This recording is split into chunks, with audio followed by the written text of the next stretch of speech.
Yo tout le monde, j'espère que vous allez bien. Aujourd'hui on va se retrouver pour une nouvelle vidéo tuto sur After Effects CS6.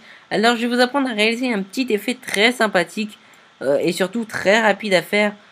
Moi je l'ai fait vraiment sans vous mentir en même pas 35 secondes, donc je sais pas si ça va être très beau. Donc voilà, donc je vous montre une vidéo. Donc l'effet en lui-même j'ai mis 35 secondes à 40 secondes et bon après j'ai regardé 3 trucs, donc j'ai mis 1 minute 35 en gros à faire ce truc. Donc voilà. Donc c'est... Voilà, donc on va regarder ça parce que je sais pas si vous avez vu. Donc c'est ici, à partir du moment où on tire, on a cet effet de Twitch. Alors, c'est pas Twitch, parce que Twitch en plus tremble dans tous les sens, il n'existe pas actuellement sur CS6. Donc c'est pour séparer les couleurs. Donc je vais vous apprendre à faire ça. Donc quand on tire, donc là bon je l'ai peut-être pas bien réalisé, hein, non, peut-être je vais faire plus court. Donc on se remet la vidéo. Voilà. Bon là il est pas... Vous verrez, il y en aura dans un montage que je vais sortir dans quelques jours, je pense, que j'ai fait. Donc, ça on va se retrouver sur After Effects CS6. Voilà, donc je vais Oula. Donc je vais désactiver. Voilà. Donc là on a notre clip. Donc ça vous en occupez pas. C'est juste celui-là, je vais le regarder après pour voir les paramètres pour essayer de faire un truc assez correct. Donc là vous avez votre clip et vous allez aller à un moment. Donc où vous tirez, vous cherchez un moment où vous tirez. Pour ma part, ce sera quelque part par là, donc on regarde bien avec ça.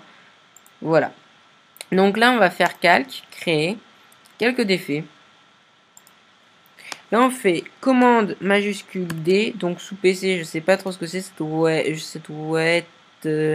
CTRL majuscule D peut-être, je sais pas, mais sur Mac, c'est commande majuscule D. Donc là, vous allez aller dans les effets, vous allez prendre Looks. Donc Magic Bellot Looks, c'est un plugin qu'il faut craquer pour l'avoir, donc vous irez voir dans mes vidéos. Dans mes autres vidéos, j'explique comment l'avoir pour les versions que vous voulez. Donc là, on a notre clip. Donc là, on va aller sur la droite et on va voir plusieurs choses, plutôt toutes les capacités, toutes les possibilités de faire des choses avec ce Magic Bellot Looks. Donc on va venir à la limite dans Lens et prendre le truc là qui s'appelle Chromatic Aberration. Donc là, vous allez le poser.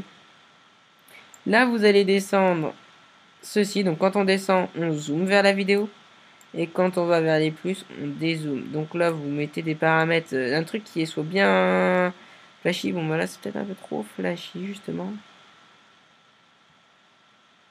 Donc, il faut essayer de trouver des bons paramètres. Donc, j'en avais, je vous dirais, au pire, ceux que j'avais mis sur mon, comment ça s'appelle, mon pré-rendu. Bah, mon rendu que je vous ai montré. Donc, bon, on va dire que vu que c'est un tuto, hein, ça va être comme ça. Bon, c'est pas très très beau, on voit même pas. J'ai pas fait un truc propre, là. J'ai pas fait quelque chose de propre. Voilà, bon, là, comme ça, c'est un peu plus propre. Donc, on fait finish. Et donc là, ça charge. Voilà, donc là, ça fait votre finish. Donc, vous voyez, ça change pas grand-chose. Et puis, on va maintenant délimiter la taille de ce truc-là, de cette aberration. Moi, je vais mettre que ça va être là. Donc, vous voyez, sur mon ancienne, j'ai fait plus grand et je trouvais que c'était trop grand. Donc là, on va faire comme ça. Donc, je vais regarder vite fait en faisant un petit rendu ce que ça donne en niveau temps. Donc, voilà. Peut-être un petit peu trop rapide. Donc, on va l'agrandir un peu. Donc, voilà. Là, vous choisissez bien, mais ça vous de voir les réglages. Et à la limite, on met une petite couleur correction dessus, très sympathique. Donc, moi, j'en ai pris une comme ça, un peu au hasard, hein, pour histoire de faire joli. Pour aménager, j'ai envie de dire, le clip. Voilà. Et là, vous avez votre effet qui est réalisé. Donc, on peut se faire... on peut se regarder si vous voulez. Donc, on va faire une petite preview, ça ira plus vite. J'espère que ça va pas mettre trop de temps. Donc, voilà.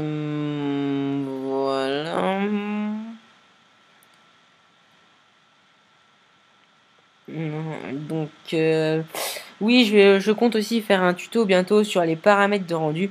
Donc, il y a beaucoup de tutos sur le web. J'en ai pas vu forcément beaucoup sous Mac.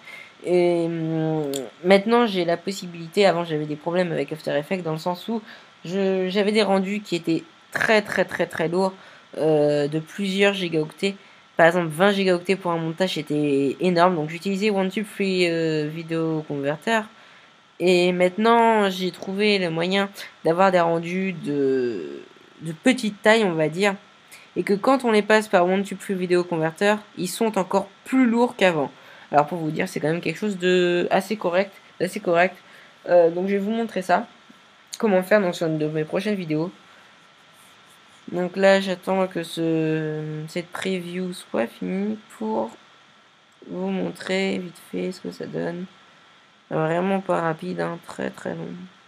J'aurais peut-être pas dû mettre la qualité en intégrale, ça serait allé beaucoup plus vite. Et de mettre, ouais, j'aurais pas dû mettre en... De toute façon, maintenant c'est fini. Voilà, donc voilà ce que ça donne. Vous voyez, c'est vraiment très rapide. Peut-être le laisser comme avant, un peu plus long. Voilà, donc vous avez un petit effet qui est assez sympathique. Donc j'espère que cette vidéo vous aura plu. Donc si elle vous a plu et qu'elle vous a aidé, n'hésitez pas à lâcher votre petit pouce bleu et puis à s'abonner pour ceux qui désirent me suivre pour voir encore plus d'épisodes de After Effects et tout un tas de choses.